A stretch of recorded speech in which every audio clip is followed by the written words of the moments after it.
Hey Saints fans, welcome to another installment of Marymount Athletics summer segment, Behind the Moment. Every Thursday over the summer, we've been diving back into some of the greatest moments in each program's history. Today, we flash back to just this past fall season in 2019, when the men's cross-country team traveled to Scranton, Pennsylvania for the best finish in a conference championship in program history, as they took second place at the Atlantic East Championship. Joining us today to chat about this moment are head coach Jonathan Morrow and now junior Matthew Thies. Thanks for joining us today, guys. Great to be here. Thanks for having us, Kyle. Coach, this past cross-country season was the first for you with the cross-country squad coming in from Chatham University near Pittsburgh. Before we get into more detail, in a nutshell, tell me your thoughts on how you kind of saw your first season going with the team compared to the way it actually turned out. Yeah, I thought, looking at coming to Marymount, it was going to be a big transition. It's a growing team. I thought the team had a lot of potential. The school had a lot of potential. And looking at the conference with the Atlantic East being a new conference, there was going to be a lot of pressure for the middle of the field. I mean, Marywood had some great returning runners. I knew they had some great incoming freshmen. So we knew it was going to be a struggle to get between second and fifth, and we were going to fall in there somewhere. So we took this first year to build, I think, a lot of culture, a lot of team building activities and things like that, and just embrace the hard work ethic. And it turned out better than I could have imagined. I mean, the team really embraced the grind, embraced those early mornings, just hardened each other's minds a little bit. And, it all paid off up there at Scranton. So. And you're coming in from a Chatham program where you also had track and field, and that's a new thing here. And we're actually going to have a segment here in a couple of weeks where you and I just sit back and discuss track and field, but that's also kind of your task here. So you're dealing with cross country, but you're also building a brand new track and field program. So just quickly, because that's going to be another segment, just touch on the difficulties that is building a program while you're also trying to improve a current program that's been around for a while. Yeah, I mean, cross country, I think, has been a part of Marymount for a while, and the teams have kind of ebbed and flowed. I think there's been a lot of turnover in my role, in my position with the cross-country coach. But each of the coaches brought some good things. I mean, last year we had KK on the women's team, and I was her third coach in 4 years. So that was a big challenge for her. But, I think the track guys really embraced it, and I talked to them early on, and they knew that we were going to be working a lot with the distance in the fall, and that it was going to be on them to kind of, I needed young leaders, and it's a rare opportunity when you get an 18 or 19-year-old freshman or sophomore to step into that leadership position. And a lot of people stepped up, people like Matt, that just stepped into that role and ran with it right away. No pun intended. So. Well, Matt, out of the two of you, you're obviously the more tenured person at Marymount. So 2017 season was your sophomore year. I want to take it back one more year to the 2018 Atlantic East Championship, the first year up in Scranton. On the top of that mountain, it was raining, it was snowing, it was sleeting, it was windy. It was probably the most miserable day that I was at a championship, and I'm sure for you. Just talk about that first championship back there in 2018, up there on the top of that mountain. Yeah, man. So definitely, I just remember pulling up in the bus, and all the tents, all the flags, like all the equipment that they had laid out previously the day before, it was a mess. It was like 10 yards away from where it was supposed to be. The tent got like pulled up out of the ground, and it was like a football field away, and they had to hurry up and fix everything. So it wasn't the most ideal racing conditions, but definitely a tough race. And the ground was all mud, so super sticky. None of us, we all like pushed it hard. All my teammates pushed it hard, and we ended up, doing good for our conditions that we had. Yeah, when I showed up there that day, they set up that tent the night before where the award ceremony was supposed to be, and it was in absolute shambles that morning. It was torn to pieces. That was a brand new tent, and they ended up having the award ceremony in a little concession stand at the high school football field where there's no ceremony that can be held in there. So it was basically, come accept your trophy. We'll take a picture outside underneath the small little hood, and everybody will go back to the bus and try to thaw out. I sat in the parking lot for about 20 minutes thawing out my feet. I can only imagine what your guys' feet felt like running a couple of miles around that mud-ridden course. So let's get into this past year's championship. A lot changed over that span of time. A new coach, some new runners on the team, and definitely better weather from that first one. At the same course for the second straight year, Coach, talk about that race and how the team stayed strong to come out with the second place team finish, which ended up being the best in program history at a championship. Yeah, I mean, showing up, like you said, the conditions were a lot better, and we had a lot of returners that I think were traumatized by that first year.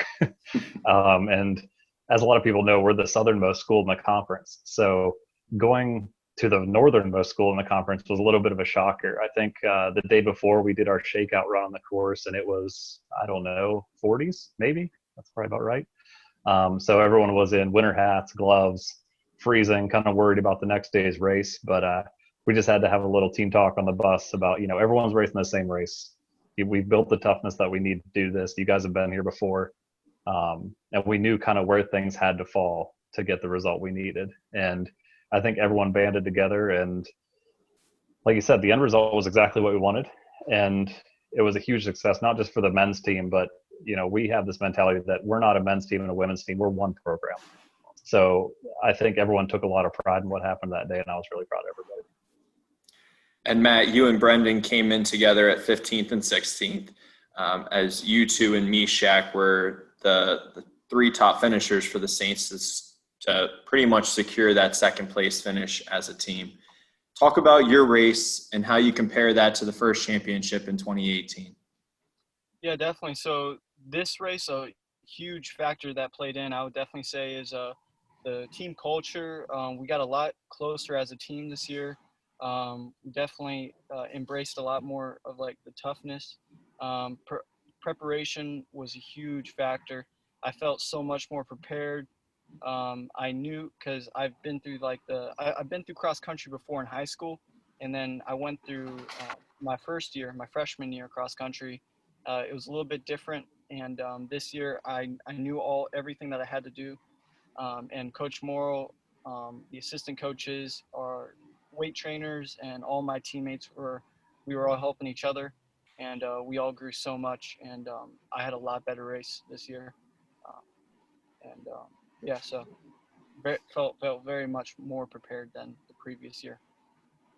And Coach, I also want to highlight Meshach because he had such a great race at that championship, and he kind of just fell onto the team that year, and it was a surprise. And he came through. He finished second place individually behind David Haynes from Marywood with a time of 28:26. And of course, he was the first freshman to cross the line, so he earned Rookie of the Year. Can you talk about his presence on the team and how that helped with training and what that Rookie of the Year meant for the program? Yeah, I think, like you said, Meshach was kind of a unexpected gift when he just walked into my office and said, "Hey, I run cross country." And that was about the extent of that conversation. And, I told him that he needed to come out and make the team just like everybody else, even though he told me his times, and we knew he was an exceptional runner early on. And he put in a lot of work, and he brought a lot to the program. I think the guys were really excited when they saw him out there for that first time trial. He just smoked everybody. It was a different animal, and it was so cool. And he just came from such a different running background, being from Africa. I mean, he's trained with world-class athletes before. And it was awesome. Like you said, the weather was a lot better, but it was still cold. It was still muddy on that course. There's a lot of places on a cross-country course, especially there when you're by yourself running up hills. And I tried to get to some of those places and cheer for them because I could tell Meshach, he's used to training where it's 80, 90, 100 degrees and humid. And so when you get up at Scranton, PA in November, by the end of the race, he was almost dead.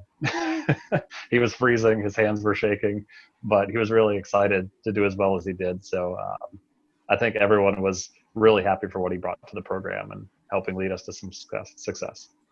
Matt, did you see that as something very nice in practice to have as somebody that was just unbelievable at running, using that as motivation to keep up and just be better.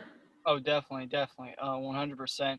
I feel like he really pushed all the guys to try to do their best because as soon as he kind of like fell into our team um, unexpectedly, we all thought, man, like we actually have like a shot at doing really good, and that just pushed us even more. So that was really awesome having him on our team. So obviously COVID-19 throws a wrench into this year. I'm sure you had huge plans coming into this year. Matt, you were going to be a junior.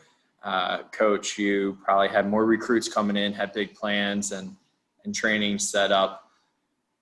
It's just another bump in the road. Of course, you weren't going to be in Scranton for the championship this year. You're going to be in a little bit warmer weather where it was going to be in Media, Pennsylvania. Not sure if that's where it'll be for the upcoming year.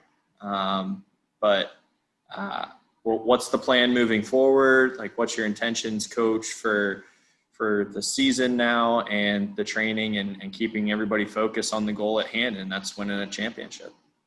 Yeah, I think, like you said, it's a bump in the road, and we've been trying to take it as, you can only control certain things. So let's focus on what we can control, COVID not being one of them. So we can react with our training. We can change our attitude, how we come to practice every day, why we're training. We kind of got to sort through those motivations.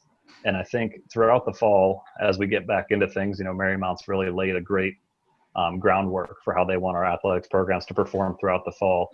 And we want to try and give everybody as many, mock competition situations as possible. We have a lot of parks and a lot of areas that we can get out to and do time trials and do races against our squad, just to keep people motivated. And, talking with some of the AEC coaches, there's options for our sport that some of the more team-related sports don't have. We can do a virtual race. We can get on some of the apps and just record times and be like, hey, this is how the race would have turned out if we were all together.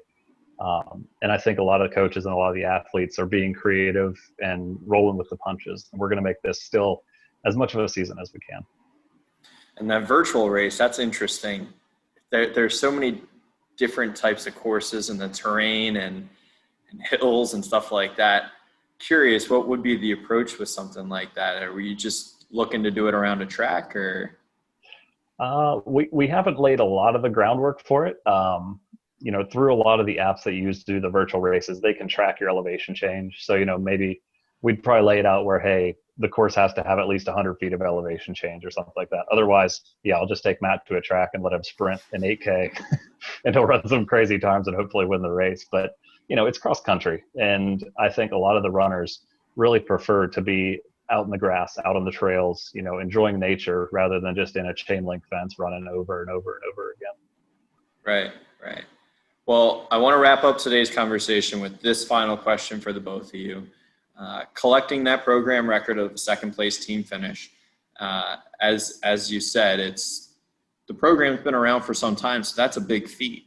So, Coach, for you in your first season, Matt, in just your second season with the team, what was that feeling like coming up and receiving that plaque during the award ceremony at the Atlantic East Championship?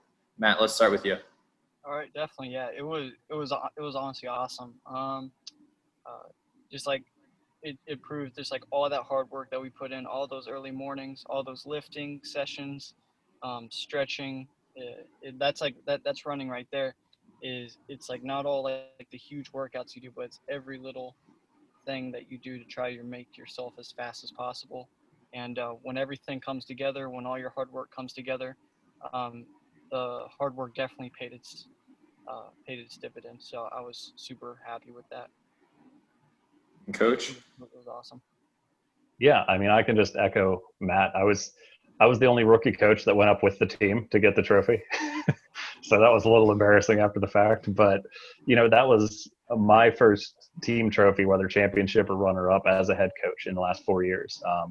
And so I was really excited. I was proud of all the guys and all the work they put in because, as a coach, I can't take any credit for what they do. They show up, they do the work. They're doing runs on their own. They do the stretches. They're going to see the trainers, putting in the work when nobody's watching. And that's when it really matters. And, I hope that it was motivating for them to get that and to see that, hey, this all worked out. Let's see how much further we can push this, because, you know, it's all about just taking it one day at a time and seeing how far each of these individual guys can go. And when we put them all together, then we have a pretty awesome team. And I think the future's looking bright for the Saints. That's just one big step forward in your first year, and the steps continue to go. Next Absolutely. up is a championship. Well, that will wrap up another installment of Behind the Moment. I'd like to thank Matt and Coach for joining us today and helping us relive a great moment in Marymount Athletics history. Tune in next Thursday as we bring you another installment of Behind the Moment.